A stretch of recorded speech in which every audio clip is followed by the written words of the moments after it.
Hai, so kita kembali dengan topical test chapter 4. So macam yang kita tahu, dalam chapter 4 ni kita ada belajar tentang water, carbohydrate, protein, lipid and also nucleic acid. So let's go. So first kali, objective question untuk session A.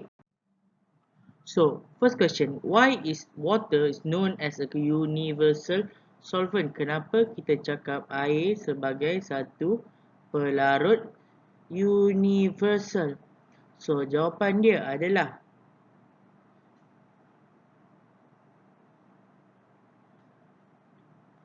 sebab water molecules dissolve most substances. Maksudnya, dia tak akan larutkan air ni, dia tak akan larutkan semua bahan. Dia akan larutkan sebahagian je bahan dia. And also, water molecules are polarized. So, yang ni salah sebab dia kata water dissolve all substances. Contoh bahan yang tak dilarutkan oleh air adalah minyak. And water molecules are ionic pun salah. Okay, next. Which of the following is not true about DNA double helix? So, dia dah kata dah, dia not true. Yang tidak benar tentang DNA double helix. Dah kata pun double. So, kita tak pilih jawapan. So, dia kata, it carries genetic information that can be passed from one generation to another generation. Betul, DNA bawa genetic material. Each DNA nucleotide unit consists of a pentose sugar, deoxyribose, and a phosphate group, and also a nitrogenous base. Pun betul. Kalau untuk DNA, dia akan guna deoxyribose. Kalau RNA, dia guna ribose. Next, it is found mainly in the nucleus and also present in mitochondria. Ya, betul. Sebab apa dia ada dekat mitochondria? Ingat balik kenapa dia ada dekat mitochondria. So it is made up of single polynucleotide strand. Nama pun double helix. So dia mestilah double stranded. So yang tak betul adalah A. Which of the following is a structure of triglyceride? So triglyceride ni adalah nama lain untuk minyak dan lemak. So ini struktur apa? Ini struktur nukleotide. Ini struktur polipeptide. Ini struktur beta pleated.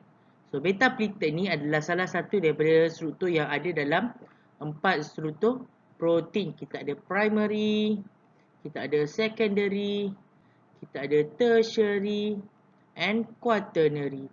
Di mana beta pleated tergolong dalam kumpulan secondary bersama dengan alpha helix. So jawapannya adalah B, triglyceride. What is the process that break down dipeptide into amino acid? Dia break down apa? Dipeptide into amino acid. So proses apa yang akan memutuskan ikatan antara dipeptide ini adalah hydrolysis. Ingat, bila hydrolysis, lisis belakang ni maksudnya pecah. So, dia pecahkan menggunakan air. Bila ditambah air ke dalam ikatan tu tadi, ikatan polipeptide tu tadi, dia akan terurai. Which of the following is non-reducing sugar? So, non-reducing sugar mestilah tergolong dalam kumpulan mono, di atau poly. Disaccharide. So, antara yang berikut yang manakah disaccharide? So, ingat balik glumal, glugalak, glufruksuk. So, glukos dan yang sebelah sini adalah kumpulan mono dan ni adalah kumpulan disaccharide. So, yang mana ada dalam disaccharide? Jawapan dia sucrose.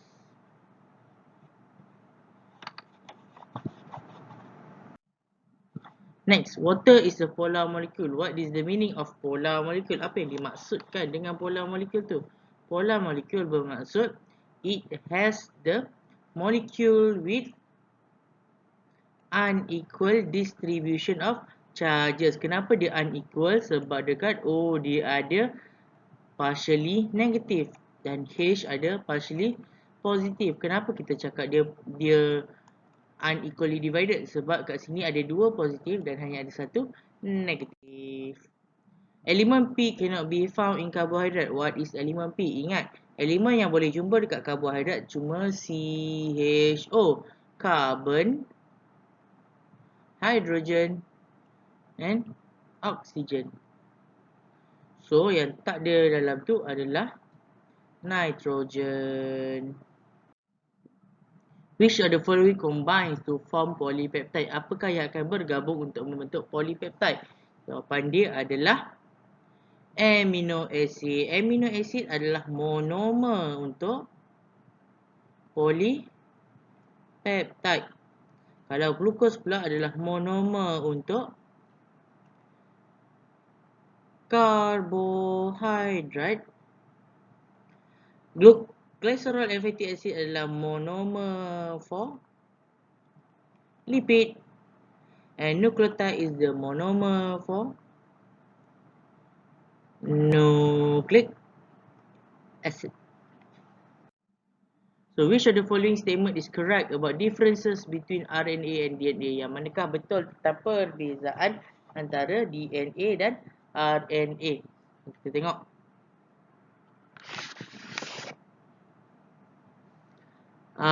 Dia kata yang first, RNA contain the same base with DNA except uracil is replacing guanin. Betul ke uracil replace dengan guanin? Ingat balik, atuk tua gadis cun. Uracil ganti huruf apa? Uracil ganti huruf tengok balik. Dia kata ganti dengan guanin, tapi guanin kawan dia adalah cytosine. So, mestilah bukan. Next, DNA is present as single stranded while RNA is double stranded. Pun salah sebab DNA yang double stranded, RNA adalah single stranded.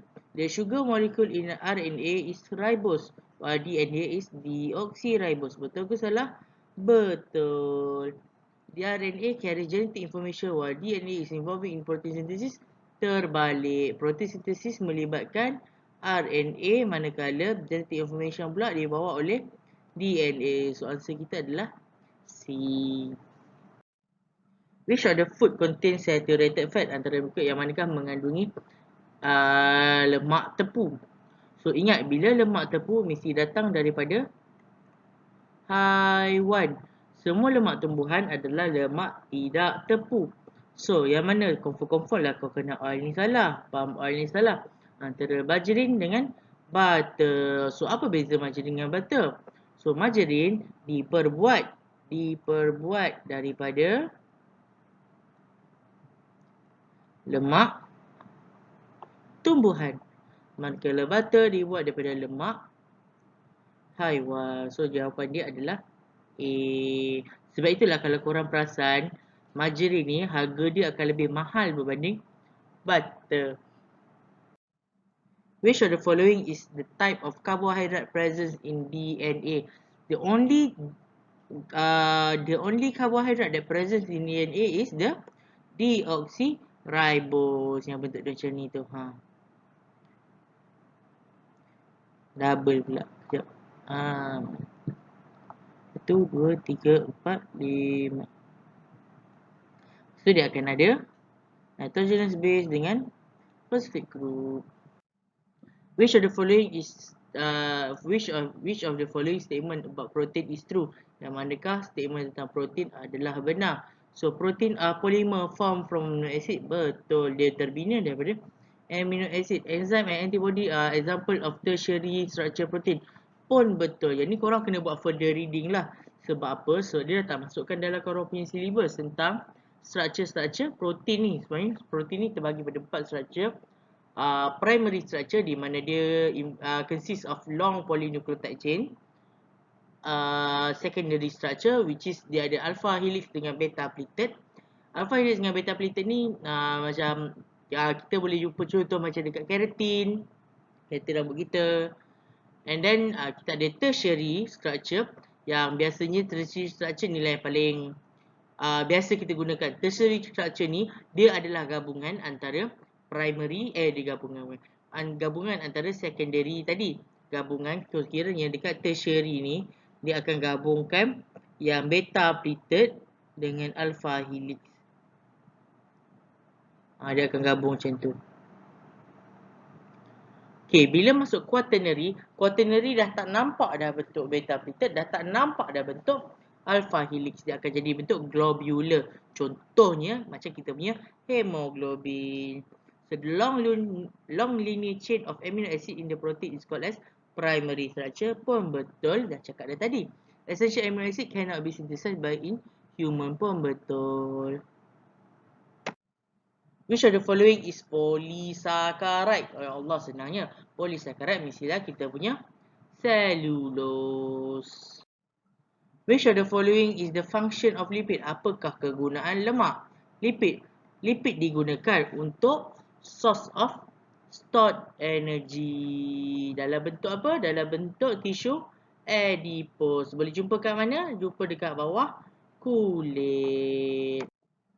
Diagram shows the capillary action in the movement of water molecules along the xylem vessel. Name the force S and T. So force S adalah antara molekul-molekul air. Maka the T pula antara air dengan dia punya kawan sebelah dia ni. So dalam ni korang belajar dua jenis force iaitu cohesive and adhesive. So yang ni boleh cancel out. So antara A dengan B, yang mana satu betul? Ingat, bila air dengan air, dia adalah struktur yang sama. So boleh couple. So bila boleh couple, dia huruf C. So jawapan dia adalah B. Which is the inorganic compound? Ingat, bila dia kata pasal inorganic, maksudnya dia tak ada CHO. Okay, rice ada. Fish ada. Water tak ada. Water hanya ada H dengan O. Dia tak ada huruf C. So, jawapan dia adalah C. What do X and Y represent? X tambah air melalui proses Y dapat glukos dengan fruktos. Okay, bila dia tambah air, kita dah tahu yang ini adalah proses hydrolysis. So, boleh potong yang lain ni. So, jawapan dia antara A dengan B. So, nak tahu X ni sucrose atau lactose, kita tengok dia punya hasil. Kita dapat glukos dengan fruktos. So, ingat balik, kalau nak dapatkan lactose, saya perlukan apa? Saya perlukan glukos dengan galactose. Tapi dia bagi saya fruktos. So, saya perlukan glukos dan fruktos untuk hasilkan sucrose. So, jawapan dia adalah A. Which of the following is found in the hair and nails? So, yang jumpa kat sini adalah kita punya keratin, iaitu secondary structure of protein. Diagram shows the relationship between DNA, gene and also chromosome. So, antara tiga-tiga ni yang mana paling besar? Dia kata X, okay, yang ni kalau korang ingat maths lah, matematik. X adalah subset kepada Y, adalah subset kepada Z. Maksudnya Z adalah yang paling besar. So, antara tiga-tiga ni, siapa yang paling besar? Yang paling besar adalah kromosom. So, dua ni betul. Ini confirm salah lah. So, antara gene dengan DNA, siapa yang lagi kecil? Yang tu korang kena tengok balik. So, yang lagi kecil adalah kita punya gene. Lepas tu baru kita dapat DNA, and last sekali baru kita dapat kromosom. So, jawapan dia adalah C. What type of lipid is the main component of plasma membrane? The only kat plasma membrane kita boleh nampak lipid jenis apa? Phospholipid. Okay, next kita terus masuk soalan structure. So, name the name the type of nucleic acid shown above, below sebenarnya. So apa yang gambar ni? Bila dia ada dua, dia adalah DNA ataupun deoxyribonucleic acid. Next, state the monomer for the nucleic acid. Monomer dia mestilah nucleotide. So next pula, dia suruh describe the structure of nucleic acid mentioned in A. So, acid tadi apa tadi? Kita punya DNA. So, DNA is consists of two strands of polynucleotide forming double helix. Strand of polynucleotide consists of deoxyribose sugar, pentose sugar and alternately, maksudnya nampak tak dia bersilang antara dua benda tu tadi. Dia bersilang antara pentose sugar dengan phosphate group. The nitrogenous base on one polynucleotide strand form a hydrogen bond with the nitrogenous base in the another strand of polynucleotide. So next, dia tanya,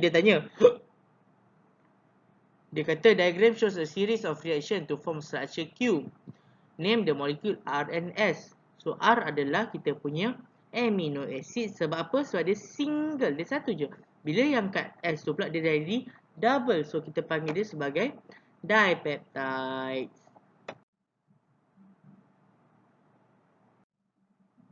Diagram shows the series sama juga. Explain how process X and Y occurs. Proses X adalah proses apa ni? Proses X adalah proses kondensasi, condensation. Sebab kita build up. Manakala proses Y adalah hydrolysis. Sebab apa? Kita break down. So, process X is condensation, in which two units of amino acid molecule R combine to form dipeptide molecule S, with the water molecule is released. The dipeptide bond are formed.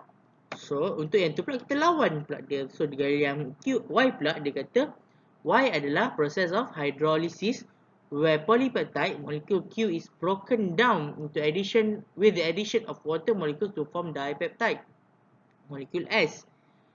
Where the peptide bonds are broken down. Kat sini dah paling banyak dapat markah.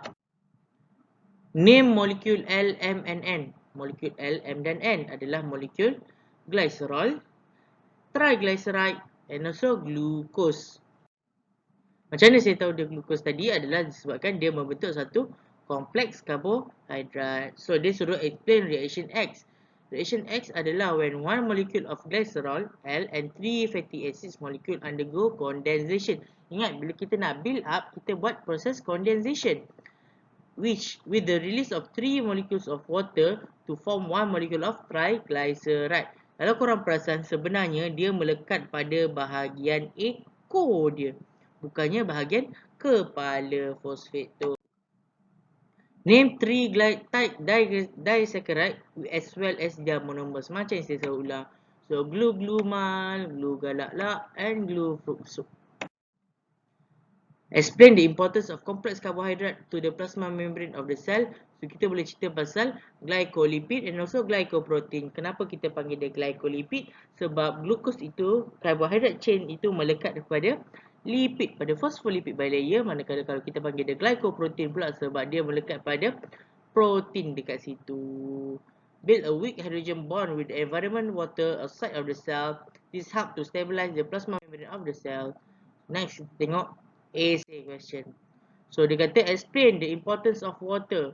Tapi maklumat yang dia bagi adalah water is an essential constituent of protoplasm. About 70% of the human body weight is made up of water. So, suruh terangkan kepentingan air. Tapi kita kena ingat, dia nak kepada manusia sebab dia cerita pasal human body weight ke sini. So, first kita cakap water is a polar molecule. It is a solvent for many organic and inorganic compound. Water is a medium for the most of biochemical reaction yang berlaku dalam badan kita lah. And then for example, it is needed for hydrolysis processes pun dalam badan kita. Water acts to transport medium. Okay, yang ni kita hanya boleh cerita pasal manusia saja. So water is a major component for blood and also our lymph. Tak boleh nak cerita pasal dia angkut air daripada akar ke pucuk. Sebab apa? Sebab dia tak cerita tentang tumbuhan. So blood transport gases and food materials, hormones and waste from one part of the body to another part of the body. Water has a high specific heat capacity, acts as a thermal buffer and helps to maintain the optimal body temperature.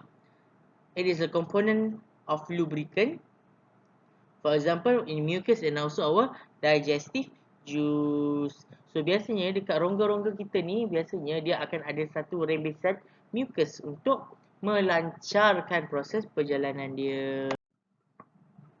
Based on the diagram, explain the formation and breakdown of the triglyceride. Senang gila. Kita dah sembang dah tadi cerita ni.